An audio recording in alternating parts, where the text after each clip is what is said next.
책 426페이지 가시면 고정금리와 변동금리부터 나옵니다. 그래서 얘는 원리금을 상환하는 방법, 대출금의 상환 방법과 관련된 얘기예요. 대출금의 상환 방법.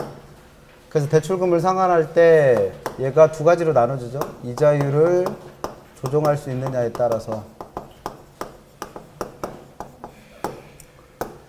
고정이자율 저당대출하고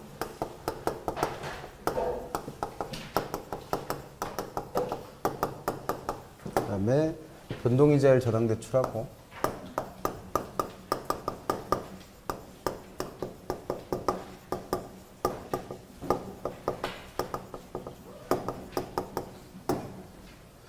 그 두 개를 구별하시는 건데 책에는 426페이지 보시면 고정금리 상환 방식 기준이라고 나와 있는 게 있고 430페이지를 가보시면 430페이지 번호 이어진 게 이제 양가로 2번에 변동금리 저당대부 방법. 그래서 이 두 가지를 구별해 놨죠. 구별해 놨어요. 그래서 그거 두 개, 책에는 따로따로 나와 있는데 두 개 엮어서 공부하시는 거예요. 그러면 426페이지 있는 고정금리부터 보시면 고정금리라는 건 고정이자율 저당대출한 건 이름 그대로 이자율이 고정되어 있는 거예요. 근데 모든 이자율이 다 고정되어 있는 게 아니고 개념적으로는 인플레 변화에 따라 시장의 이자율은 시시각각 변화하는 거죠. 근데 그 시장의 이자율이 변하거나 말거나 내가 대출할 때 약정했던 대출 이자율은 변화가 있다 없다? 없다는 거예요. 고정돼서 불변인 방식이 고정이자율 저당대출입니다. 그러니까 모든 이자율이 안 변하는 게 아니라 시장의 이자율은 시시각각으로 변하는데 내 대출 이자율만 안 변하는 게 고정이자율이에요. 그래서 고정이자율에서는 대출 이자율을 산정할 때 아까 이자율의 종류 두 가지 중에서 실제 대출 계약서상에 표시되는 대출 이자율은 명목이자율이라고 했으니까 얘는 명목이자율을 갖다 씁니다. 그럼 이 명목이자율이라고 하는 건 어떻게 구한다? 내가 은행이 챙길 실질적인 수익인 실질 이자율에다가 그 기간 동안 예상되는 인플레이율을 더해서 계산한다고 그랬죠. 근데 여기다가 아까 대출자가 부담해야 될 여러 가지 위험들이 있으니까 그 위험에 대한 대가까지를 포함해서 이자율을 산정을 하는 거예요. 그럼 예를 들어서 대출자는 이 대출을 통해서 3%의 실질적인 수익을 원하고 있고 예상된 인플레는 매년 2%씩 발생할 것으로 예상했고 그다음 위험에 대한 대가가 만약에 2%가 포함이 된다고 한다면 이 시점에서 새로 대출을 받는 대출 차입자한테는 그 이자율이 7%로 정해져서 그 7%의 이자율이 언제까지 융자기간이 끝날 때까지 고정되어 있는 방식이 고정이자율 저당대출입니다. 그럼 여기까지 이제 개념이죠, 개념. 그럼 시험 문제는 뭘 내냐면 개념을 물어볼 때도 있지만 개념보다는 그 예상과는 다른 상황이 발생하는 거예요. 즉 내가 예상했던 인플레가는 2%만 발생할 것으로 예상했는데 실제로 발생되는 인플레가 그 예상보다 훨씬 더 어떨 때 높을 때입니다. 그럼 우리가 인플레에 대해서 설명하면서 인플레 위험을 설명하면서 인플레가 높아지면 인플레가 발생하면 돈의 가치가 어떻게 되기 때문에 떨어지기 때문에 시장의 이자율은 어떻게 된다? 상승한다라고 배웠어요. 그럼 왜 이 시장의 이자율이 상승하냐면 똑같아요. 실질 이자율은 여전히 3%라고 가정을 해보고 예상되는 인플레는 2%였는데 이 인플레가 얼마까지 발생한 거예요? 5%까지 발생했다고 가정을 해보는 거예요. 그리고 똑같이 위험의 대가 2%를 반영한다면 이 시점에서 새로 대출받는 차입자한테는 그 이자율이 10%까지 올라간 거죠. 그러면 처음보다 그만큼 시장의 이자율이 어떻게 된 거예요? 인플레이션으로 인해서 상승한 거예요, 상승한 거. 근데 그러거나 말거나 내 대출 이자율은 여전히 얼마로? 7%로 변화가 없는 게 고정이자율 저당대출이라는 거죠. 그럼 여기서의 특성을 물어요. 이런 상황이 발생했을 때 무슨 일이 벌어지느냐. 그러면 은행에서는 얘한테 10% 이자를 받아야 자기 몫을 3% 챙기죠. 그게 실질 이자율이라고 했으니까. 근데 얘는 얼마밖에 못 받으니까 7%밖에 못 받으니까 얘가 가져갈 실질 이자율이 있다 없다? 없는 거예요. 이런 상황이 되는 거죠. 그럼 시험 문제는 이걸 물어요. 그래서 예상보다 인플레가 더 많이 발생을 해서 시장 이자율이 올라가게 되면 은행의 실질 이자율, 대출자의 실질 이자율은 상승한다, 하락한다? 하락합니다, 하락.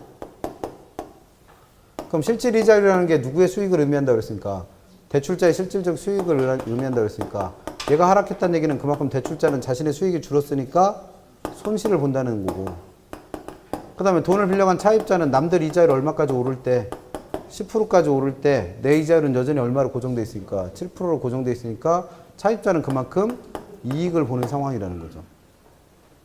그럼 아까 설명했던 위험의 개념 중에서 이와 같이 예상치 못했던 인플레로 인해서 이자율이 변동을 하니까 내가 얻을 수 있는 수익이 줄어드는 위험을 투자론에서는 인플레 위험, 금융론에서는 이자율 위험이라고 불렀고, 그 이자율 위험이 발생하니까 손실을 보는 사람은 수익이 감소한 누구예요?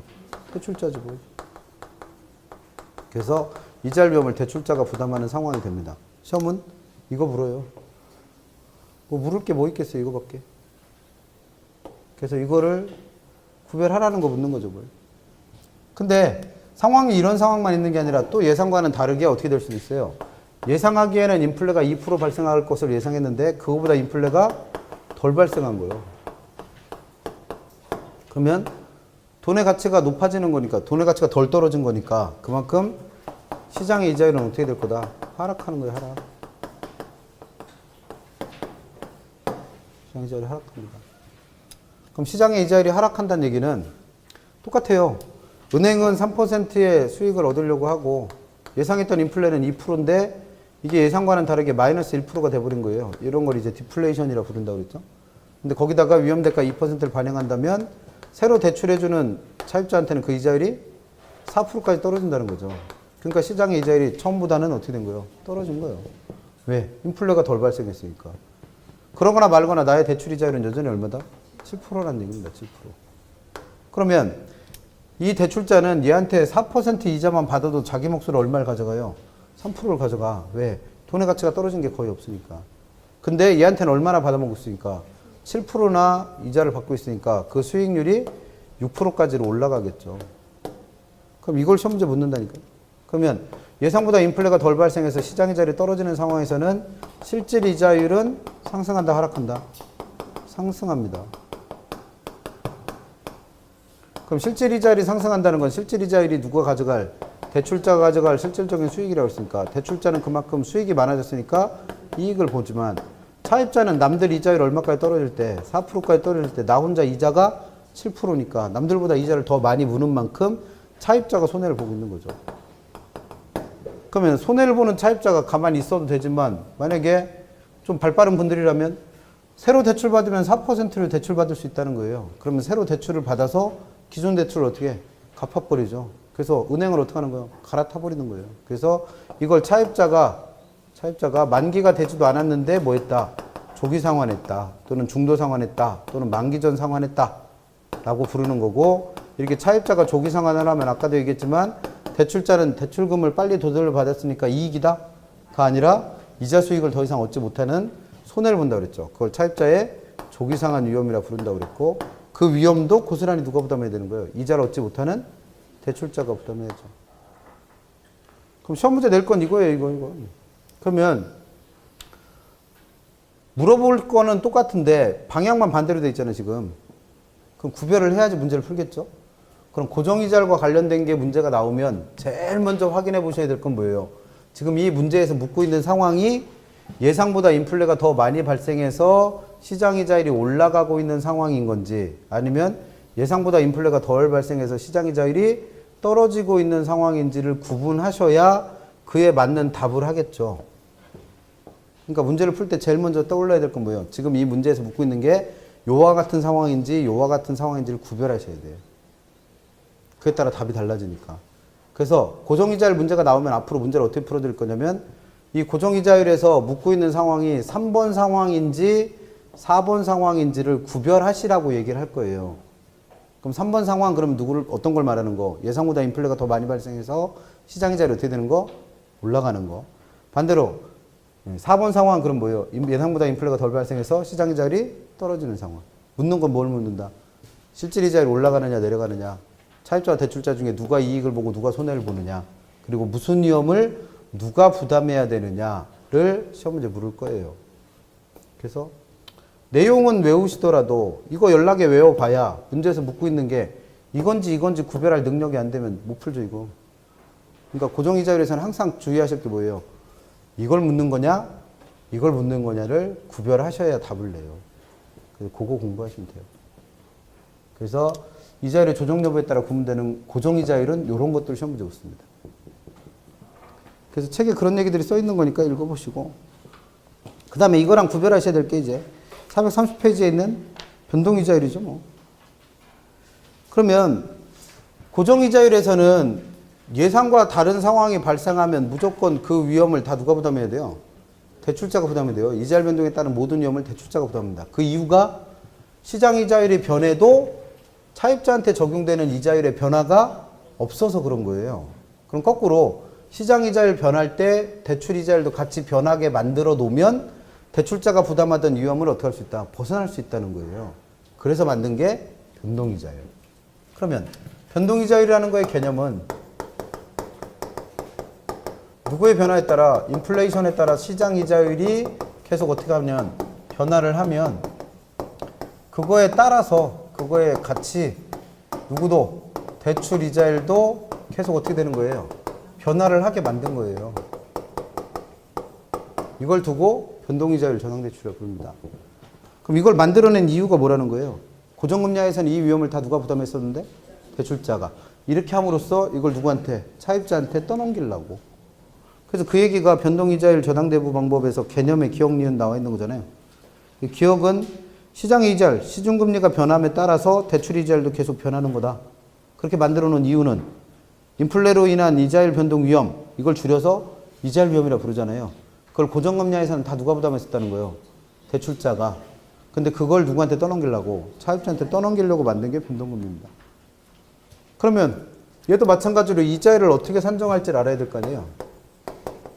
근데 변동금리에서는 그 이자율을 산정할 때 얘처럼 명목이자율을 갖다 써갖고는 이자율 변동이 안 나타난단 말이죠. 그래서 이자율을 산정하는 방식 자체를 바꾼다는 거예요. 그래서 그게 431페이지 동그라미 4번에 있는 변동금리부 주택담보대출 이자율이라고 해서 설명한 겁니다.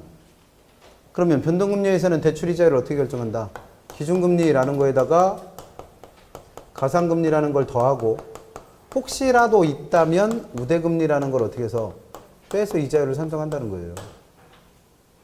이게 이자율 산정하는 방법입니다. 그러면 그 동그라미 4번에 밑에 나와 있는 설명들은 다 뭐에 대한 설명이었어요? 기준금리와 가상금리에 대한 설명이겠죠. 그래서 한 페이지 넘겨서 맨 끝에 그림 밑에 있는 맨 끝에 나와 있는 가상금리 또는 우대금리라고 하는 건 누구에 따라서? 차입자에 따라서, 즉 차입자의 신용도나 거래 실적이나 자산 규모나 뭐 이런 것들을 고려해서 결정되는 이자율이 뭐다? 가상금리다. 또는 우대금리다. 그럼 이 말은 이 가상금리나 우대금리는 시장 이자율이 변할 때 영향을 받는다, 안 받는다? 안 받는다는 거예요. 왜? 차입자가 달라진 사람이 아니니까. 그러면 시장 이자율의 변화에 따라서 변하는 건 누구라는 거고? 기준금리라는 거고. 그에 따라서 누가 변해서 대출 이자율이 변하는 게 변동이자율입니다. 그러면 변동금리에서는 이자율이 변동되는 이유가 누구 때문이라는 거예요?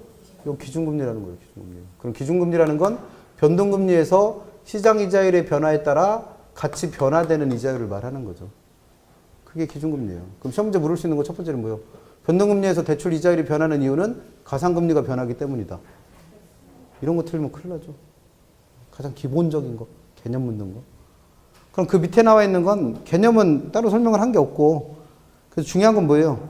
변동금리에서 대출 이자율이 변하는 건 누구 때문이다?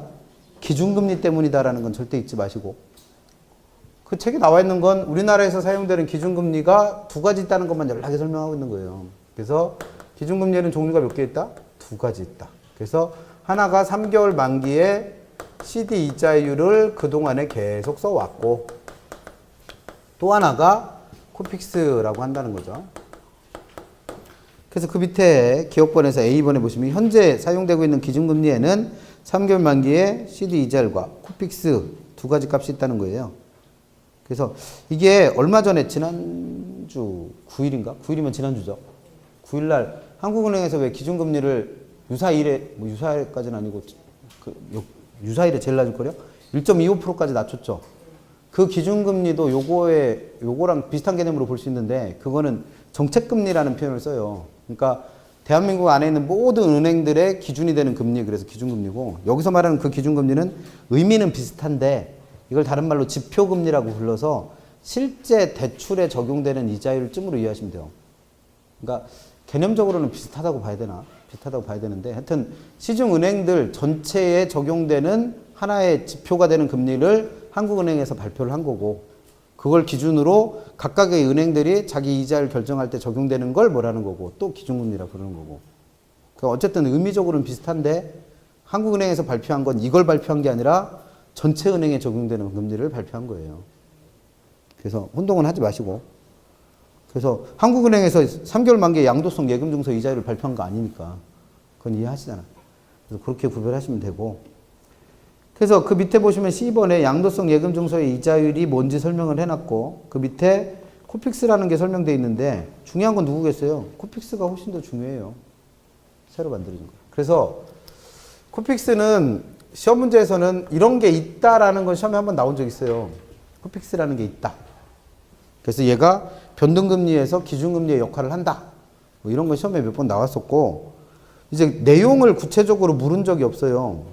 그래서 가번에 보시면 코픽스 연동 대출이라는 건 코픽스의 움직임에 따라 대출금리가 변하는 상품. 그러면 대출금리는 기준금리에 따라 변한다고 그랬으니까 이 코픽스가 뭐의 역할을 하고 있는 거예요? 기준금리의 역할을 하고 있는 대출 상품이 코픽스 연동 대출인 거죠. 그러면 두 번째 줄에 있는 코픽스라는 거의 개념은, 코픽스는 은행의 자금 조달 비용을 반영한 대출의 기준금리입니다. 코픽스가. 그러니까 코픽스도 뭐의 일종이다? 기준금리의 일종이다. 근데 얘가 어떻게 산정되냐면 우리나라에 9개 시중은행들이 있단 말이에요. 그럼 그 시중은행 9개가 이제는 8개로 줄었나? 하나하고 결합했는가? 합쳐졌으니까 뭐 8개라고 해야 되나? 어쨌든 그 9개 정기예금과 9개 은행들의 정기예금과 정기적금, 상호부금, 주택부금, 양도성 예금증서, 이게 아까 얘기한 CD고, 환매조건부 채권의 예도, 표주어음의 매출, 금융채 등의 방법으로 자금을 조달하고 있어요. 거기 나와 있는 설명은 은행이 자신이 필요한 자금을 조달하는 방법을 써놓은 거예요. 거기 나와 있는 게. 그럼 이 자금을 조달하려면 뭘 지불해야 돼? 이자를 지불해야 될 거야, 이자. 그럼 그 자금을 조달하는 이자율을 그 각각의 비중에 따라 뭐한 값? 가중평균한 값을 뭐라 부른다? 코픽스라고 부릅니다. 코픽스. 그러니까 코픽스라는 건 지금 읽어본 대로 9개 은행들이 자기들이 필요한 자금을 조달하는 여러 가지 방법이 있을 거 아니에요. 그럼 그 자금을 조달할 때 적용된 뭐를 기준으로? 이자율을 가지고 그 비중에 따라서 가중평균한 값을 매달 산정한 게 뭐라는 거예요? 코픽스. 개념은 그렇게 이해하시면 되고. 근데 그 코픽스에는 종류가 몇 가지 있다? 2가지 있다는 거예요, 2가지. 그래서 맨 밑에 줄, 431페이지 맨 밑 줄, 월말 잔액기준 코픽스라는 게 있고, 그 다음에 맨 위에, 432페이지 맨 위에 월중 신규 취급액 기준 코픽스 2가지를 매달 산정합니다. 근데 그 뒤에 왜 그런지에 대한 얘기 없이 그냥 대뜸 신규 취급액 기준이 금리 변동에는 더 어떻다? 민감하다. 이렇게 써놨단 말이에요. 그걸 이해해 보자는 거예요. 그러니까 코픽스는 종류가 몇 가지 있대요? 2가지 있대요. 잔액 기준하고 신규 취급액 기준하고.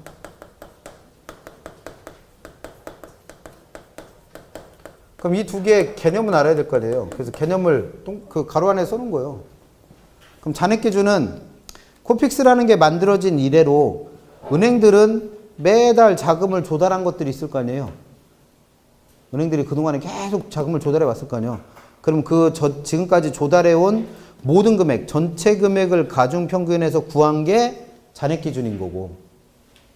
그 다음에 신규 취급액 기준은 이번 달에 새로 자금을 조달한 것만 가지고 가중평균해서 구한 게 신규 취급액 기준이에요. 두 개의 차이는 그겁니다. 잔액 기준은 그동안에 빌렸던 모든 자금을 다 가중평균해서 구한 게 잔액 기준. 이번 달 것만 가지고 구한 게 신규 취급액 기준. 그러면 만약에 이번 달에 유난스럽게 금리의 변동이 커요. 그럼 잔액 기준으로 계산하면 전체 값을 가중평균하기 때문에 이번 달에 크게 변화했더라도 그걸 전체 값으로 나누면 큰 변화가 나타나지 않는 거죠. 모의고사를 10번 맞는데 계속 40점 맞다가 한 번 100점 맞았어. 그럼 점수 변동이 크지를 않죠. 왜? 전체 평균을 하니까. 근데 요번 달 것만 가지고 따지면 뭐예요? 점수가 엄청나게 뛰어오른 거지. 그 차이라는 거예요. 그럼 신규 취급액 기준은 뭐예요? 이번 달 것만 가지고 했으니까 요번 달에 금리 변동이 되게 심하면 그만큼 금리도 많이 변한다는 거예요. 그래서 잔액 기준은 전체 값을 가중 평균했기 때문에 금리의 변동이 크지가 않다라는 거고, 그래서 금리 변동성이 작고, 신규 취급액 기준은 이번 달 것만 가지고 산정하니까 그만큼 금리의 변동성이 크다라는 겁니다. 그래서 신규 취급액 기준이 금리 변동에 보다 더 어떻다?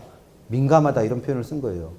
그럼 이걸 어떻게 응용할 거냐 이겁니다. 응용할 거. 그 밑에 표에 2-1, 표 2-6-1에 보면 코픽스에 대한 얘기가 나오고 맨 밑에 선택 기준이라는 거 있잖아요. 그래서 잔액 기준과 신규 취급액 기준에서 이거는 누구한테 유리한지를 안 써놨잖아요. 차입자를 기준으로 설명한 거예요. 차입자. 돈을 빌려가는 사람. 그러면 지금 금리가 막 높아지고 있어요. 그럼 차입자 입장에서는 그 높아지는 금리가 나한테 가능하면 조금만 반영되는 게 좋겠죠. 그럼 둘 중에 누구로 해야 돼? 당연히 잔액기준 가는 거지. 그래서 금리가 어떻게 되고 있을 때는, 상승하고 있을 때는 금리 상승하는 게 가능하면 덜 반영되는 잔액 기준이 누구한테? 차입자한테 유리하다는 거고, 그 다음에 금리가 한참 내려가고 있어요. 그럼 그 내려가는 금리가 나한테 바로바로 반영될 수 있는 게 좋겠죠. 그러면 금리의 변동이 큰 누구로? 신규 취급액 기준으로 빌리는 게 차입자한테 더 어떨 수 있다? 유리할 수 있다는 겁니다. 그럼 코픽스에서 내용을 물을 건 사실 이거밖에 없어요. 코픽스라는 게 있다라는 건 이미 시험에 나왔고 구체적 내용은 안 물었었는데, 내용을 물어본다면 이 두 개를 구분하라는 거 물어보겠죠. 장난치기 딱 좋으니까. 그래서 코픽스에 대해서 기억하시면 됩니다. 그래서 어쨌든 이렇게 CD가 됐든 코픽스가 됐든 그런 기준금리가 변하면서 대출 이자율이 변하는 게 누구다? 이게 변동금리 저당대출이다. 그러면 아까처럼 이거는 이제 개념 설명한 거니까 예상과는 다른 상황이 발생하는 거죠. 그래서 3번 상황, 은행이 예상했던 것보다 인플레가 훨씬 더 많이 발생을 하는 거예요. 그러면 시장의 이자율은 어떻게 되더라? 상승한다고 그랬어요. 그러면 그 시장의 이자율이 올라가는 게 고스란히 어디에 반영된다? 기준금리에 반영된다고 그랬잖아요. 그럼 기준금리도 같이 어떻게 될 테고? 상승. 그럼 기준금리가 올라가면 대출 이자율도 같이 어떻게 될 거다? 상승. 이런 구조를 갖고 있다는 거예요. 그러면 아까 개념 설명했던 위험의 종류 중에 이와 같이 예상치 못했던 인플레로 인해서 이자율이 변동하면서 내가 얻을 수익이 감소되는 위험을 뭐라 불렀고? 이자율 위험이라 불렀고, 그러한 이자율 위험을 이제는 누가 부담해야 되는 거예요? 대출 당시보다 이자율이 더 높아져서 이자를 그만큼 많이 물어야 될 누가? 차입자가 부담하는 거죠. 이거 왜 만들었다고 그랬어요? 아까? 대출자가 부담하던 이자율 변동에 대한 위험을 누구한테 떠넘기려고? 차입자한테 떠넘기려고. 성공했네. 그것만 이해하시면 되죠. 그러면 반대 상황도 있을 거 아니에요? 반대 상황. 아까처럼 똑같이 4번 상황. 그래서 예상보다 인플레가 어떻게 돼서 덜 발생해서, 그러면 시장의 이자율은 그만큼 떨어진다고 그랬죠. 그럼 그 시장 이자율 떨어지는 걸 반영을 해서 기준금리가 어떻게 됐어요? 하락했다는 거예요. 그러니까 한국은행에서 발표하는 건 이 인플레 상황에 따라 기준금리를 정해요. 인플레 상황에 따라. 그래서 기준금리가 떨어지니까 변동금리로 혹시 대출 받으신 분들이 있으면 조만간, 지금 9일 날이니까 한 다음 달 초쯤 되면 은행에서 연락 한번 오겠네. 뭐 대출 이자율 어떻게 됐다고? 조정됐다고. 그럼 대출 이자율도 떨어져요. 그러면 아까 고정금리 하에서는 이와 같이 인플레가 예상보다 덜 발생해서 남의 이자율 떨어지는데 내 이자율은 변화가 없으니까 새로 대출을 받아서 갈아탄다고 그랬죠. 조기상환을 한다고 그랬어요. 근데 얘는 남들 이자율 떨어지는 만큼 내 이자율도 같이 어떻게 돼? 조금 지나면 같이 떨어진단 말이에요. 그럼 차입자 입장에서는 조기상환 필요를 못 느끼죠. 차입자의 조기상환이 현실적으로 잘 안 나타날 거예요. 물론 성질 급한 분은 그 몇 주를 못 참아갖고 갚는 분도 있을 수 있겠지. 근데 그러기에는 금액 부담이 크니까.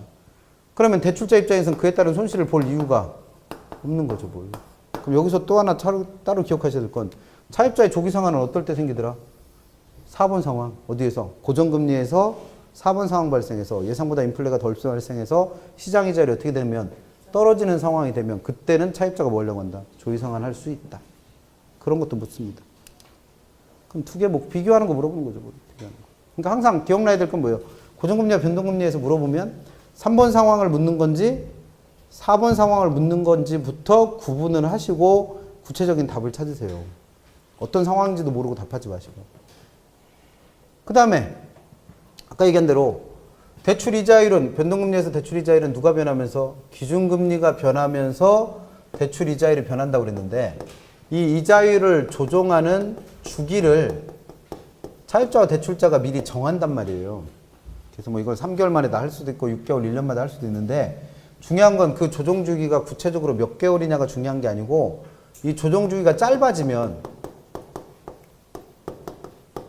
대출자는 자기가 부담해야 될 위험을 이자율을 변동시켜 바로바로 누구한테? 차입자한테 전가할 거 아니에요. 그러면 위험에서 벗어난 대출자한테 그만큼 어떻게 될 테고 유리해질 테고 반대로 얘가 길어지면 여전히 이자율 변동에 대한 위험을 그 긴 기간 동안은 누가 부담해야 되니까 대출자가 부담해야 되니까 상대적으로 누구한테? 차입자한테 유리할 수 있다는 거예요. 그래서 이런 것들도 시험에 묻습니다. 조정주기에 대한 문제들. 그 다음에 두 개를 비교해서 대출 당시 이자율, 이걸 초기 이자율이라고 표현하는 거죠. 대출 당시의 이자율은 고정금리 같은 경우에는 대출자가 바보도 아닌데 자기가 이런 위험을 부담한다는 사실을 인지하죠. 그러니까 자신이 부담해야 될 이런 위험에 대한 대가를 아예 처음부터 이자율 속에 집어넣는단 말이에요. 그러니까 아예 이자율을 어떻게 잡는다? 처음에 높게 잡아요. 근데 얘는 그럴 필요가 없지. 그때 떠넘기면 되니까. 그래서 초기 이자율은 누가 더 높다? 고정금리가 훨씬 더 높습니다. 훨씬까지는 아니겠지만 고정금리가 더 높은 것으로 보아야 되죠. 그래서 시험 문제 그런 것들 물어요. 딴 거 묻는 게 아니고. 그래서 문제 하나 풀어볼까요? 다 안 보긴 했는데 이해했는지는 봐야 되니까. 책에 어디로 가시냐면 483페이지 가보시면 483 13번은 지금 설명하려고 하는 게 상한 방법을 이자율의 조정 여부에 따라서 고정금리, 변동금리 나누는 것도 있지만 두 번째 설명할 게 뭐예요? 원리금을 상환하는 방법에 따라서 구분한 것도 있었잖아요. 이 두 개를 섞어 물어본 거예요. 그러니까 원리금 균등, 원금 균등 체증식하고 고정금리와 변동금리를 섞어서 낸 문제가 13번 같은 문제입니다. 그럼 이건 아직 설명 안 했다고 보니까 13번에 2번 볼게요. 2번. 변동금리 이자율과 고정금리 이자율이 지금은 같다는 거예요. 근데 앞으로 향후 금리 상승이 예상된다. 그럼 이건 3번 상황이 예상되는 거예요? 4번 상황이 예상되는 거예요?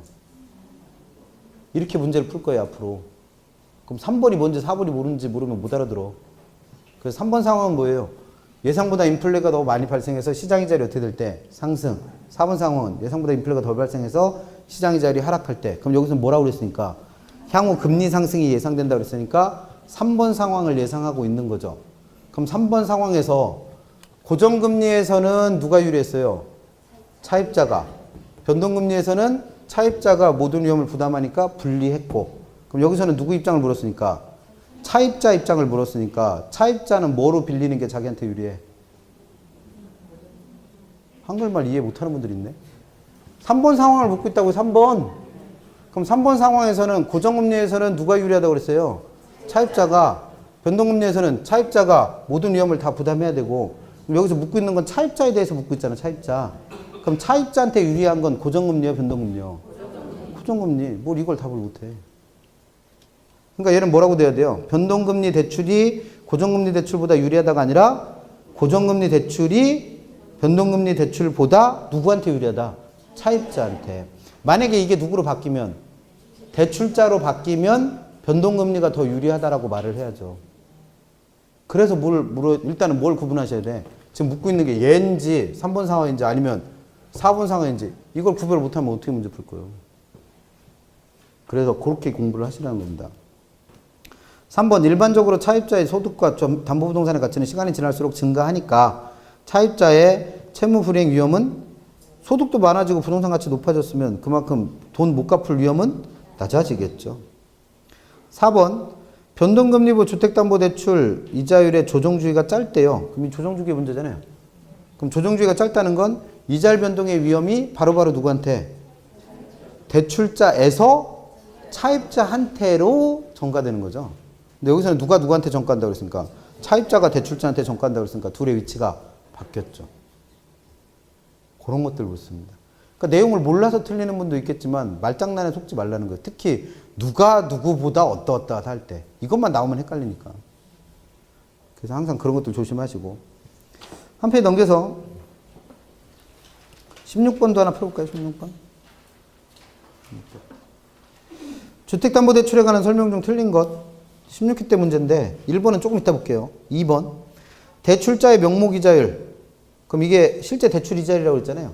그럼 명목이자는 어떻게 구한다? 시장의 실제 이자율에다가 위험대가 더하고 기대 인플레이션율을 더해서 구성된다고 그랬죠? 그럼 2번은 맞았고. 3번 변동금리 주택담보대출에서 이자율은 어떻게 구한다? 기준금리에다가 가상금리라는 걸 더해서. 4번 변동금리부 주택담보대출이 이자율의 조정지가 짧아요. 그럼 이자율 변동의 위험이 누구에서 누구로? 대출자에서 차입자에게로 전환되죠. 그럼 방금 전에 풀어봤던 문제랑 지문이 똑같네. 그래서 기출문제만 잘 푸셔도 웬만큼은 나와요, 점수가. 그 웬만큼이 60점은 훌떡 넘어. 그래서 지금 하고 있는 그 8번 보여야 될 문제, 그럼 중복되는 거 이런 거 빼면 한 300개 될 거 아니에요. 그거 다 외우시면 돼요, 그냥. 뭘 어렵게 공부해. 그래서 정 나는 학교를 모르겠다 그러면 기출문제집을 다 외우는 게 부담스러우시면 요번부터 보는 문제 있잖아요. 300개. 그러면 시간 주고 풀어보는 거니까 맞췄던 것들은 다시 볼 필요 없잖아요. 그렇잖아요. 맞췄던 건 다시 똑같이 줘려도 또 맞출 거 아니에요. 자기 실력대로 풀었다면. 그럼 그거 빼고 나머지 틀린 문제들만 붙잡아 놓고 계속 외우세요. 그 문제만이라도. 그럼 몇 점은 맞을 거예요? 60점은 맞겠지. 최소한.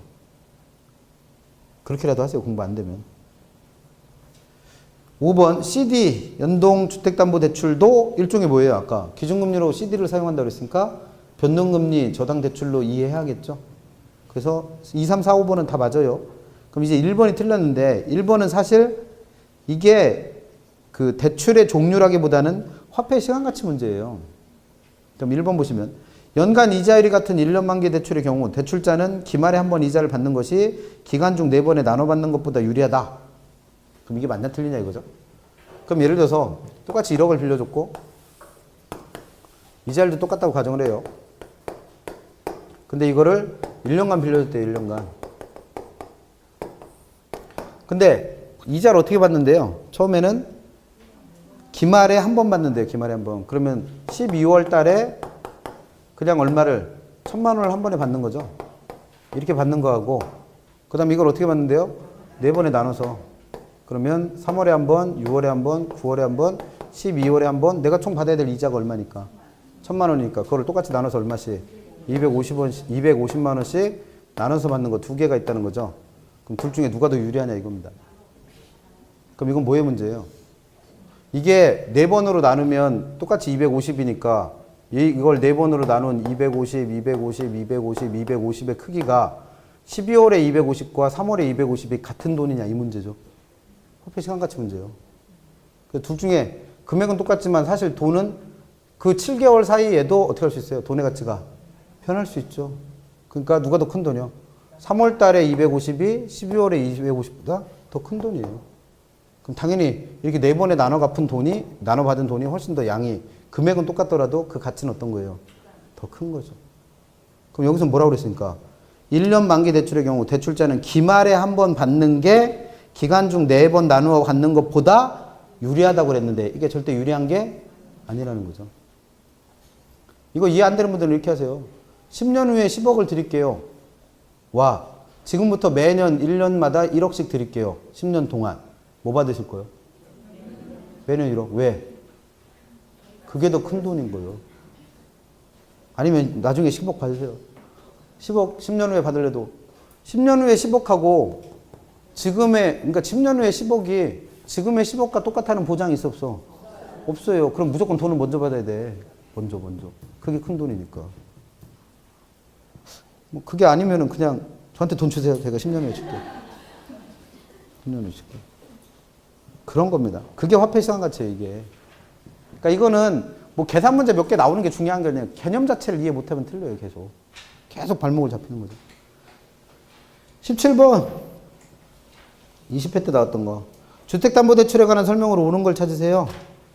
1번. CD금리가 상승하면 CD금리를 기준금리로 하는, 그럼 기준금리, CD금리가 상승하면 기준금리인 CD금리가 올라갔으니까 대출 이자율도 같이 어떻게 돼요?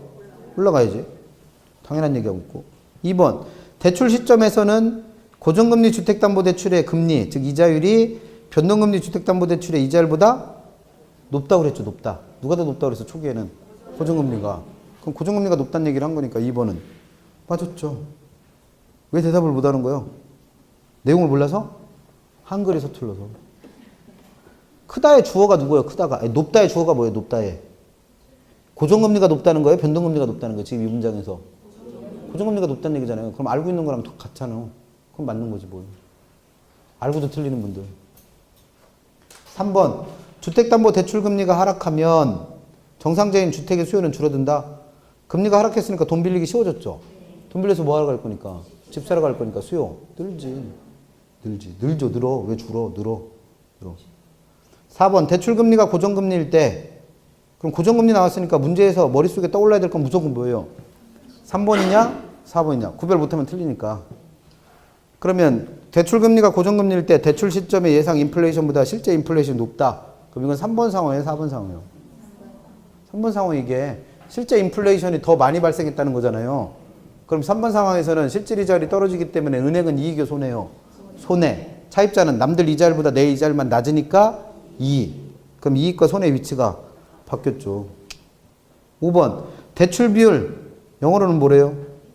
LTV. 그럼 얘는 부동산 가치 분의 대출금의 크기죠. 그럼 그 비율이 높아졌대요. 그만큼 남의 돈을 많이 빌렸다는 거예요. 그럼 못 갚을 위험도 크죠. 그러면 대출 이자율도 같이 높아져요. 위험이 커진 만큼. 그럼 틀린 건 몇 번? 아니 맞는 거 찾았으니까 답은 2번. 이런 거 물어봅니다. 공부 어떻게 하시는지만 알면 돼. 해야 될 건 여러분들 몫이고 해달라고는 하지 마시고. 해달라고. 그러니까 지난주에도 그 얘기 드리지 않았어요? 착각하지 마시라고. 학원에서는 공부를 해드리진 않아. 하는 방법을 알려드리는 거죠. 공부를 해야 되는 건 여러분들 몫이고. 여러분들 몫만 잘 하시면 돼요. 가리키는 사람은 가리키는 사람의 목, 관리하시는 분은 관리하는 사람의 목, 공부해야 될 분은 공부하는 사람의 목만 잘하면 됩니다. 그게 아다리가 안 맞으니까 서로 스트레스지. 다음에 두 번째. 상환 방법과 관련해서 원리금을 상환하는 방법에 대한 문제예요. 원리금을 상환하는 방법. 근데 여기서 하나만 좀 짚고 넘어가야 될 게 요약집으로는 이게 165페이지. 165페이지 있고 기본서로도 이 얘기가 있어요. 어디에 있냐면 433페이지 가보시면 433 양가로 3번에 기타 상환 방법이라는 게 나와요. 기타 상환 방법. 그럼 이 기타 상환 방법은 뭐에 대한 얘기냐면 지금 우리가 배우려고 하는 원리금 균등, 원금 균등, 체증식 말고 또 있다는 거예요. 그럼 이게 무슨 얘기냐면 우리가 지금 배우려고 하는 원리금 균등, 원금 균등, 체증식은 특징이 내가 만약에 1억을 빌렸다.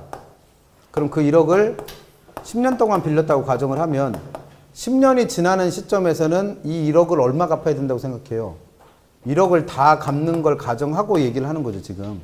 이걸 원리금 균등, 원금 균등, 체증식을 통틀어 완전 상환이라고 불러요, 완전 상환. 그래서 이걸 요약집으로는 할부 상환 저당 대출이라 부른 거예요. 그 요약집에 원리금 균등, 원금 균등, 체증식 위에 표로 만들어 놓은 거 있잖아요, 표로. 그럼 그 중간쯤에 가운데에 원리금 균등, 원금 균등, 체증식을 묶어서 뭐라 불러요? 가로치고 완전 상환. 그리고 그 바깥에 할부 상환 저당 대출 이렇게 돼 있죠. 그러니까 우리는 이거를 예상하고 내용을 배운다는 거예요. 근데 그런 것만 있는 게 아니라 그 바로 위 거예요, 바로 위 거. 그래서 기본서로는 433페이지 양가로 4번에 동그라미 1번. 요약집으로는 할부 상환이라고 돼 있는 거 바로 위에. 이게 뭐냐면 문제에서 원금 만기 상환 또는 원금 만기 일시 상환이라고 나올 때의 문제입니다. 그럼 얘는 뭐냐면 내가 분명히 똑같이 1억을 빌렸어요. 10년 동안 빌렸다고 한다면 10년 동안 이 1억 중에 얼마를 갚는다? 한 푼도 안 갚는 거예요. 이런 방식도 있다는 거예요. 이런 방식. 그래서 얘는 원금을 어떻게 갚겠다는 거예요? 만기가 됐을 때 일시불로 갚겠다는 거예요. 그래서 이걸 원금 만기 일시상환 또는 원금 만기상환. 그럼 그 말은 이 기간 동안, 이 10년 동안에는 내가 은행에다 갖다 준 돈 중에 원금은 있다 없다? 없다는 얘기예요. 그러니까 그동안에는 계속 뭐만 갚았다? 이자만 갚았다는 거예요. 이런 방식도 가능하다는 거죠. 그럼 이게 왜 시험에 나오냐면 내가 은행에다 지불해야 될 원금과 이자 합계를 우리는 뭐라 불러요? 원리금 또는 부채 서비스액 월부금이라 부르죠. 그럼 이걸 구할 때 시험 문제를 어떻게 내면 원금 만기 상환 또는 원금 만기 일시 상환 이렇게 물어보면 저당상수 따위 줄 필요 있다 없다? 없어요. 왜? 뭐는 안 갚으니까. 원금은 안 갚으니까 뭐만 구하시면 돼? 이자. 그럼 이자는 어떻게 구해요? 이자 구하는 방법. 융자 잔고에다가 이자율을 곱하면 되죠. 근데 원금이 하나도 상환되질 않으니까 융자 잔고는 계속 얼마로 똑같은 거예요? 1억으로 똑같아. 그럼 거기다 똑같은 이자를 곱하는 이자는 크기가 매년 어떻다? 같아요. 그러니까 얘는 뭐만 구하면 돼? 이자만. 그래서 만약에 문제에서 뭐가 나오면 원금 만기 상환 또는 원금 만기 일시 상환이라는 말이 나오면 무조건 머릿속에 떠올라야 될 건 뭐? 원리금 상환액 중에서 뭐만 갚는다? 이자만 갚는다만 떠올리시면 돼요. 그것 때문에 시험에 한 두세 차례 나왔습니다, 얘가. 그러니까 상환 방법 해놓고 원금 만기 상환 또는 뭐 원금 만기 일시 상환 이렇게 나오면 저당상수 이런 거 찾아보고 할 필요도 없어요. 그냥 뭐만 구하시면 돼? 이자만. 그거 이해하시라고. 그 다음에는 뭐 원래 배웠던 내용들. 그래서 원리금 상환 방법에 따라서는 원리금을 매년 어떻게 하는 거? 균등하게 분할, 나눠서 상환하는 저당대출도 있고, 두 번째는 원금만 균등하게 분할, 나눠서 상환하는 저당대출도 있고, 세 번째는 원리금이 점점점 늘어나게 체증식 상환 저당대출도 있다는 거죠. 그냥 구별하라고 돼요. 구별하라고. 그래서 원리금 균등분할 상환 방식은 426페이지 고정금리의 종류로 설명되어 있죠. 요약집은 165페이지 그냥 이어서 써놨고, 그래서 원리금 균등분할 상환 방식의 개념은 이름에 나와 있는 대로 내가 매년 은행에다 갖다 줘야 될 뭐의 크기가 원리금의 크기가 똑같은 거예요. 그래서 원금과 이자를 합한 원리금 상환액이 매년 어떻도록 균등하도록 상환하는 방법을 원리금 균등이라고 부릅니다. 그래서 책에 426페이지를 가보시면 개념에서 426페이지 개념에서 보시면 A번에 개념이죠. 전체 대출 기간 동안의 원금과 이자의 합계, 즉 뭐의 크기가 원리금 상환액의 크기가 매년 어떤 거다? 균등. 그러면 두 번째 B에 나와 있는 건 이 균등한 원리금 상환액은 어떻게 구할 거냐 이거예요. 그래서 우리가 화폐 시간가치 계산할 때 배운 것처럼 원리금 균등 방식에서 균등하게 상환한 원리금의 크기는 내가 처음에 빌린 대출금, 이걸 아까 용어 정리할 때 융자 원금이라 부른다 그랬으니까 그 융자 원금에다가 뭘 곱해갖고 저당상수를 곱해가지고 계산하시면 되죠. 그래서 다른 학원 갔더니 저당상수가 뭐냐고 물어보대. 어떻게 해결해야 돼 이걸? 저당상수가 뭐예요? 여기다 저당상수를 곱한다는데 저당상수가 뭐예요? 이렇게 물어보면 뭐라고 답해드려야 돼요? 그래서 저는 그렇게 답했는데 동영상 보세요 그냥. 지난주 수업 안 들으셨군요. 동영상 들으세요. 그렇게 하고 말았어요. 저당상수가 뭔지는 언제 배웠어요? 지난주에 화폐 시간가치 계산할 때 배웠어. 그 다음에 내가 은행에다 갖다 줄 원리금은 이렇게 구해서 매년 똑같은데 이 원리금 속에는 당연히 모두 포함되어 있고 이자도 포함되어 있고 또 원금도 포함되어 있으니까 그 이자와 원금은 어떻게 상환되는지를 또 확인해 보시라는 거예요. 근데 이자 지급에 계산하는 건 아까 원금 만기 일시 상환할 때 얘기했던 것처럼 똑같아요. 어떻게? 융자 잔고에다가 뭘 곱해가지고 이자율을 곱해가지고. 근데 원금이 상환되는 방법이라면 아까 얘기했던 원금 일시 상환 말고 지금처럼 이 원금이 일부 조금이라도 상환되는 방식이라면 이 융자 잔고가 조금씩 줄어들 거 아니에요. 그럼 이자율이 똑같을 때 이자의 크기는 계속 어떻게 되겠구나? 줄어들어요. 그래서 이걸 체감한다고 표현하는 거고. 그러면 원금 상환액의 크기는 어차피 이 두 개를 합한 게 요 돈인데 이 돈의 크기가 매년 똑같다고 그랬으니까 요 돈에서 이거를 빼고 나면 그게 원금이 되는 거죠. 그래서 저당상수 이용해서 구한 원리금에서 뭘 빼? 이렇게 해서 계산된 이자를 빼고 나면 이게 원금 상환액이 되는 거고, 얘는 똑같은데 얘가 점점 줄어드니까 얘가 줄어드는 만큼 이 원금 상환액의 크기는 어떻게 된다? 점점 늘어납니다. 그래서 이걸 체증한다고 하죠. 그럼 시험 문제 묻는 첫 번째가 뭐예요? 개념 물어요, 개념. 원금은 어떻게 되고 이자는 어떻게 되고 원리금은 어떻게 되느냐. 그래서 우리 책에 B번에서 아까 저당상수는 그 원리금의 크기는 저당상수 이용해서 구한다고 그랬고, 그 초기의 원리금 속에는 원금보다 뭐가 많다? 이자가 많아요. 근데 기간이 지나면 대출 잔액, 즉 융자 잔고가 점점 줄어들기 때문에 이자는 어떻게 되고 체감하고 원금은 체증합니다. 그러면 이게 개념이잖아요, 이거. 그래서 개념 물을 수 있어요, 시험 문제. 두 번째는 뭘 묻겠다? 구하라고 될 거예요, 구하라고. 왜? 구하는 게 대단하게 어렵지 않으니까. 근데 자주는 안 묻습니다. 왜? 내면 다 맞추니까. 이거 구하는 게 대단하게 어렵진 않으니까. 자주 묻진 않아요. 그리고 세 번째 물을 수 있는 게 그 밑에 D와 E에 나와 있는 원리금 균등 방식의 특징. 그래서 원리금 균등 방식의 첫 번째 특징은 2번에 나와 있는 것처럼, 2번이란다. D에 나와 있는 것처럼, 뭐 숫자를 2분의 1, 2분의 1, 3분의 1, 3분의 2, 뭐 이렇게 말을 어렵게 써놨대요. 그래서 그 맨 마지막에 있는 말, 따라서 대출 전반부에는 뭐 위주로 상환한다? 이자 위주로 상환한다는 거예요. 그래서 얘는 특징이 초반에는 은행에다 갖다 주는 원리금 상환액의 대부분이 뭐라는 거예요? 이자. 그럼 이걸 확인할 수 있는 방법이 뭐냐면, 상환된 거를 쭉 확인해 보면 전체 융자 기간에 한 3분의 2쯤 지나야 내가 빌린 원금 중에서 절반 정도를 갚아요. 그럼 쉽게 말하면 내가 이 돈을 30년 동안 빌렸다고 가정을 해봐요. 그럼 30년 동안 빌려서 20년을 연락 갚았어. 그랬는데 빌린 돈이 얼마 딱 갚은 거다? 반 갚은 거예요, 반. 그럼 처음에 갖다 준 돈은 대부분이 다 뭐였다? 이자였다는 얘기예요, 이자였다. 그런 식으로 초반에는 뭐 위주로 갑니다? 이자 위주로 갚습니다. 두 번째 특징은 이게 은행에서 제일 많이 활용되는데 그 이유가 돈을 빌려가는 사람들이 이해하기가 제일 쉬워요. 왜? 왜냐면 갖다 줄 돈이 정해져 있으니까, 똑같이 정해져 있으니까 그냥 내가 얼마를 벌든 얼마를 쓰든 상관없이 그 돈만 갖다 주면 되니까 차입자가 이해하기 쉽고, 그 말은 차입자 입장에서 장기적으로 이거 갚을 계획 세우기가 그만큼 어떻다? 쉽다는 얘기예요. 왜? 매년 갖다 주는 돈의 크기가 정해져 있으니까. 이런 특징을 갖고 있는 게 누구다? 원리금 균등.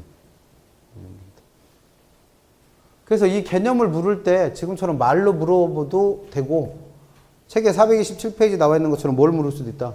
그래프 갖고 물을 수도 있어요. 그러면 원리금은 매년 균등하다고 했으니까 어떻게 해?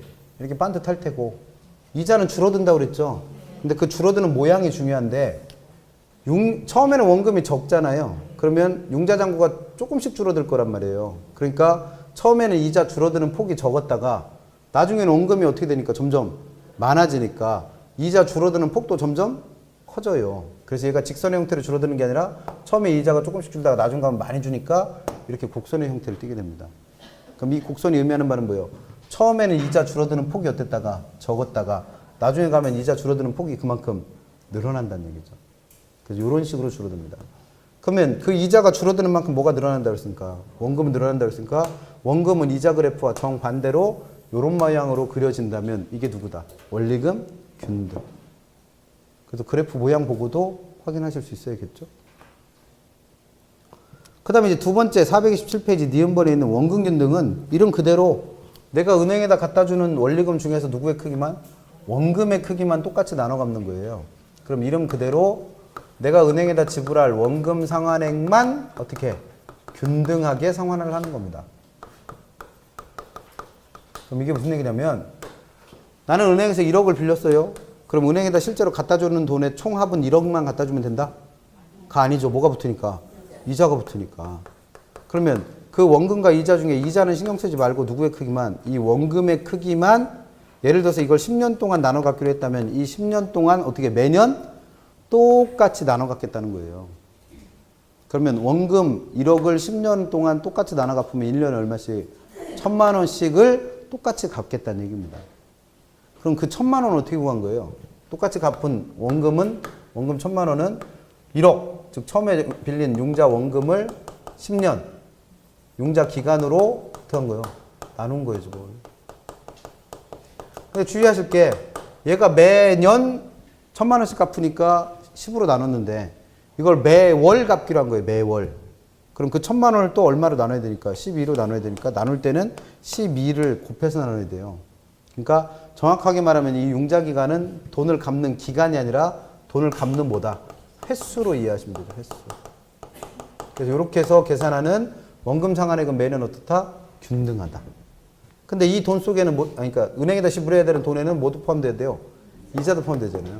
근데 이자 구하는 방법은 다 어떻다고 그랬으니까? 똑같다고 그랬으니까 융자 잔고에다가 뭘 곱해가지고 이자율을 곱해가지고 그 값을 구하는데 원금이 상환되는 만큼 융자 잔고 그 대출 잔액이 줄어드니까 그만큼 이자는 어떻게 되겠다?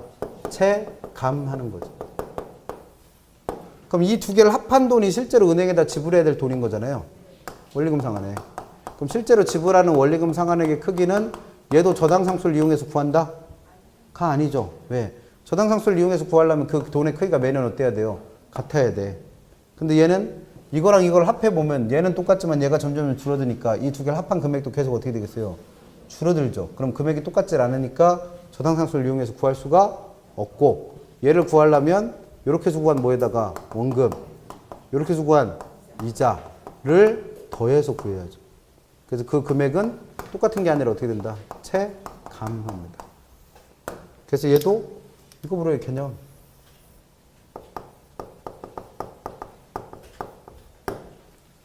그래서 원금균등을 다른 말로 뭐라고도 부르는 거예요? 얘는 원리금을 상환하는 방법이니까 그 원리금이 얘는 어떻게 된다고 그래서 체감하고 있다고 그래서 얘를 다른 말로 뭐라고도 부른다? 체감식 상환이라고도 불러요.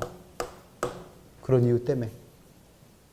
그럼 두 번째 시험 문제 나올 수 있는 건 작년에 냈던 것처럼 뭘 구하세요? 이 원리금 상환액의 크기를 직접 구하세요 라는 계산 문제 낼 수 있죠. 그래서 그냥 내면 심심하니까 몇 년치 거 구해라? 2년치 거. 그러니까 두 번째 거 구하세요. 이렇게 시험 문제 냈었죠. 세 번째는 뭐 묻겠어요? 특징 묻겠죠, 뭐 특징. 그래서 제일 중요한 게 이거예요, 특징. 원금균등의 특징. 그래서 우리 책으로는 427페이지 니은번에 원금균등 분할상환 방식 A번이 개념이죠. 원금균등 분할상환 방식은 전체 대출기간 동안의 누구의 크기만 원금 상환액의 크기만 매년 어떻고 균등. 그 다음 B번 보시면 시간의 경과함에 따라 원금 상환액은 일정하지만 이자가 계속 어떻게 되니까 체감하니까 원리금도 어떻게 되는 거다? 체감. 그럼 이건 개념 설명한 거잖아요. 그 다음에 C부터 나와 있는 게 얘가 갖고 있는 특징이에요. 그럼 C에 나와 있는 가장 큰 특징은 뭐다? 초기에, 상환 초기에 뭐가 제일 많다? 상환액, 즉 은행에다 갖다 주는 돈이 제일 많다는 거예요. 그게 얘의 가장 큰 특징입니다. 그래서 대출 초기에 원금 갖다 주는 돈. 근데 어차피 첫 해는 뭐는 똑같으니까 구하는 시기 똑같으니까 이자는 똑같단 말이에요. 그러면 그 이자를 합한 원리금 상환액 또는 원금 상환액의 크기가 세 가지 방식 중에 가장 어떻다? 많다는 거예요. 가장 많아요. 초반에 돈 제일 많이 갚습니다. 초반에. 그럼 그 말을 다르게 해석하면 초반에 돈을 갚아야 되는 차입자 입장에서는 그만큼 갚아야 될 뭐가 많으니까 원금이 많으니까 그만큼 갚아야 되는 상환 부담이 어떻다? 세 가지 방식 중에 가장 큽니다. 그 말은 돈을 빌려준 대출자 입장에서는 초반에 돈을 빌려준 대출자 입장에서는 그만큼 갚는 원금이 많으니까 자기가 빌려준 돈, 즉 원금이 회수되는 속도가 어떻다는 거예요? 가장 빨라요. 빨리빨리 돈을 돌려받을 수 있다는 겁니다. 그 다음 네 번째, 그 얘기는 초반에 차입자가 만기가 되지도 않았는데 조기 상환, 중도 상환을 했어요. 그럼 다 갚은 돈이 아니니까 남은 돈이 있겠죠. 그걸 뭐라 불러요? 미상환 저당잔금 또는 여기서는 융자 잔고라 부른다고 그랬죠. 그럼 그 융자 잔고가 초반에 그만큼 돈을 많이 갚아놨기 때문에 남아있는 돈이 제일 적죠. 그럼 그 말은 전체 융자 기간 동안 통틀어서 전체 상환기간 동안을 통틀어서 내가 갖다 준 이자의 합, 이걸 이자 누적액이라 불러요. 그럼 아까 이자는 어떻게 구한다고 그랬습니까? 융자 잔고에다 이자를 곱해서 계산한다며요. 근데 그 융자 잔고가 제일 조금씩 남아있으니까 거기다 이자율을 똑같다면 갖다 준 이자 누적액을 다 합쳤을 때 그 금액이 가장 적게 갖다 줬겠죠. 이게 다 같은 말이에요. 왜 그런 거예요? 초반에 갖다 준 돈이 제일 많아서. 이거 갖고 장난치면 틀리는 분들 되게 많죠. 시험 문제 낼 때는 세 가지 방식을 다 통틀었을 때 가장 이러이러한 게 누구냐 이렇게 물을 수도 있고, 순서는 항상 얘가 제일 1번이고 모든 거에서, 그 다음에가 얘가 2번이고 그 다음 얘가 3번이에요. 비교도 못할 만큼 적어서. 그래서 얘는 얘랑 차이가 너무 많이 나니까 비교 자체를 안 해요. 그럼 시험 문제 낼 때는 얘랑 얘를 비교해서 둘 중에 누가 어떠하냐 이렇게 물어보기도 한다는 거죠. 그래서 어떤 형태로 묻든 이거는 무조건 맞추셔야 돼. 제일 많이 물어보는 문제니까. 세 번째 체증식은, 체증한다의 뜻은 알았어요. 이제 점점점 어떻게 되는 거다? 늘어나는 거다.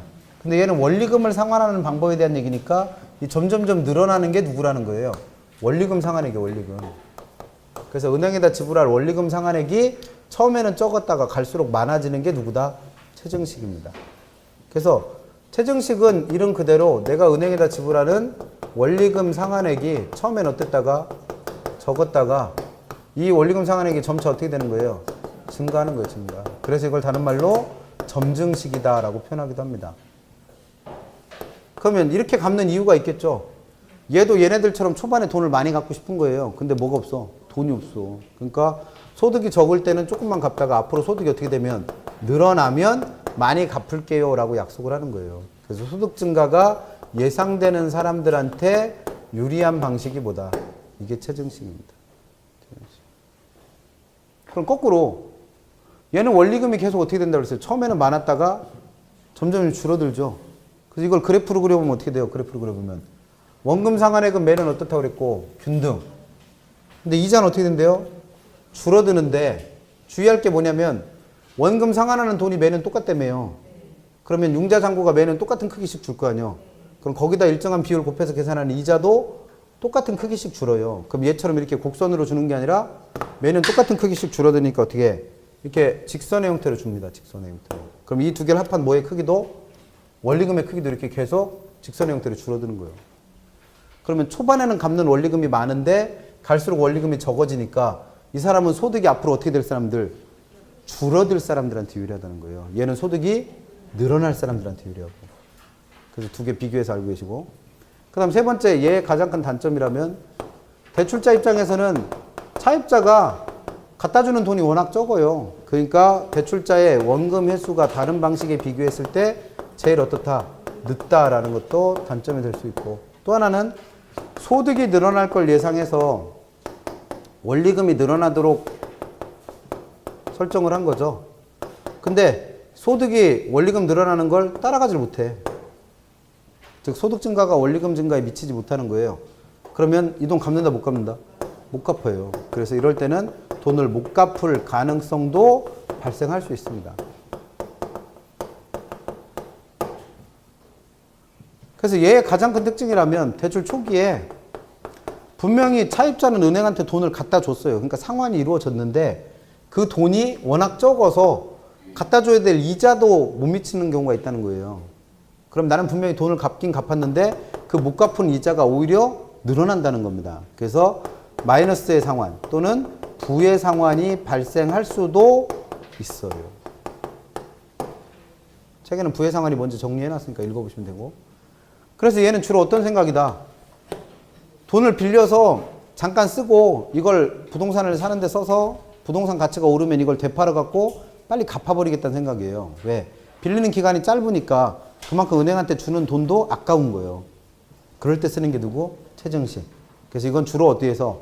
단기간 부동산에 투자해서 그걸 되팔아 갖고 갚으려고 하는 단기 투자, 즉 단기 대출에서 유리하게 활용될 수 있는 게 어떻다? 체증식이다. 뭐 이런 거 물어봅니다. 그래서 금융론에서 나오는 문제 중에 이게 제일 쉬워요. 원리금 상환 방법에 따라서 원리금 균등, 원금 균등 체증식 구별하는 거. 그래서 문제 좀 풀어보시면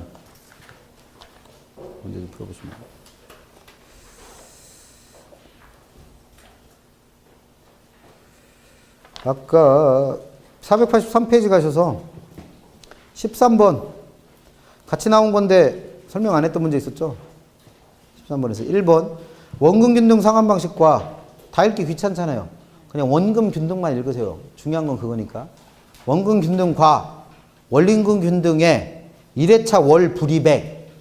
그럼 이 월 불이백이 뭘 뜻하는지를 알아야 답을 내겠죠. 그럼 여기서 월 불이백은 누굴 말하는 거예요? 원리금 상환에. 불이백이 뭐예요? 불이백. 은행에다 갖다 주는 돈. 그럼 뭐 은행에다 갖다 주는 돈은 누구와 누구의 합계? 원금과 이자의 합계. 이름이 뭔지를 알아야, 내용이 뭔지를 알아야 문제를 풀 거 아니에요. 무슨 돈인 줄 알아야 같은지 큰지 작은지를 알지. 그래서 동의어 맨날 기억하시라고 하는 거. 그 월 불이백이 은행에다 갖다 주는 원리금을 말합니다. 그러면 첫해 얘하고 얘가 원리금이 똑같냐 이거예요. 그럼 이거 뭐하러 배웠어? 둘 중에 누가 더 크다? 원금 균등이 더 큽니다. 똑같지 않아요. 똑같은 건 누구만 똑같은 거예요? 계산하는 식이 똑같은 이자만 똑같아요. 근데 원금이 얘가 훨씬 더 많기 때문에 원리금의 크기는 얘가 더 많습니다. 그럼 1번은 그래서 틀린 거고. 나머지는 지문 받고 5번 봐요. 5번. 차입자가 대출액을 중도 상환했을 때 그러면 얘 생각나시면 되지. 차입자가 중도 상환했을 때 원금 균등은 원리금 균등보다 대출 잔액이 훨씬 더 적게 남는다고 그랬죠. 왜? 초반에 많이 갚아서. 그래서 답은 5번만 맞는 겁니다. 이렇게 물어요. 뭘 공부하실지만 아시면 돼. 그 다음에 하나 더 풀어볼까요? 어디로 가보시냐면 우리 책의 483페이지 그 밑에 14번. 회차 표시가 안 돼 있는데 작년 문제예요. 내용이 어려워서 풀어보는 게 아니고 오타가 하도 많아갖고 혼자서는 못 푸시니까. 대출 상환 방식에 관한 설명으로 옳은 것을 모두 골라라. 기억번. 상환 채택 원리금 상환액? 상환액이죠. 상환액. 은 원리금 균등 산환? 상환이죠. 상환. 그래서 원리금 균등이 원금 균등보다 크다란 얘기죠. 뭐가? 초기의 원리금이. 그럼 초기의 원리금은 누가 더 크다고 그랬어요? 원금 균등이 더 크다고 그랬죠. 그럼 얘는 위치가 바뀌었어. 아니면 작다라고 고치시던가. 그럼 기억은 틀린 겁니다. 그 다음 니은 체중식? 채자도 틀렸죠. 채자도 아이가 아니라 뭐요? 어이. 중이 아니라 뭐요? 증. 이거 출판사에서 워드를 친 건데 진짜 아무것도 모르는 사람이 친 거예요 지금. 그래서 오타 잡는 거. 그래서 체증 상환 방식의 경우 미래 소득이 감소할 것으로 예상되는 은퇴 예정자한테 적합하다. 아까 체증식은 소득이 늘어날 사람들이 쓴다고 그랬잖아요. 그럼 여기 나와 있는 설명처럼 은퇴 예정자, 소득이 줄어들 은퇴 예정자한테 유리한 건 체감식 또는 원금 균등이 돼야죠. 그래서 니은도 틀렸어요. 디귿번 원리 균등? 이런 게 어딨어. 원금 균등이지. 원금 균등. 원리가 균등한 게 어딨어. 원금 균등입니다. 원금 균등. 그럼 원금 균등 방식의 경우 매기 상환하는 언니금? 언니금 뭐예요? 언니가 준 돈이 언니금이야? 원리금이죠. 원리금. 그럼 얘는 지금 뭘 물었어요? 원금 균등에서 원리금은 어떻게 되냐 이걸 물은 거죠. 그래서 원리금은 어떻게 된다? 체감한다 그랬죠. 그럼 디귿은 맞았고. 리을번 원리금 균등 상환 방식의 경우 매기에 상환되는 원금. 원리금 균등에서 원금은 어떻게 된다 그랬어요? 이자가 줄어드는 만큼 체증 늘어난다 그랬죠. 체증. 그래서 점차적으로 늘어납니다. 그럼 맞는 건 누구랑 누구랑만? 디귿하고 리을. 이런 거 물어봐요 시험에서. 얘가 제일 쉬워요. 나오는 문제 중에. 금융론 중에서. 얘는 절대 틀리시면 안 돼. 얘는 좀 어렵죠. 이해할 것도 많고. 그래서 잘 구별해서 푸세요. 잠깐만 쉬었다가는 445페이지를 가시면 저당의 유동화 제도가 있어요. 잠깐만 쉬었다가 445페이지부터 봅니다.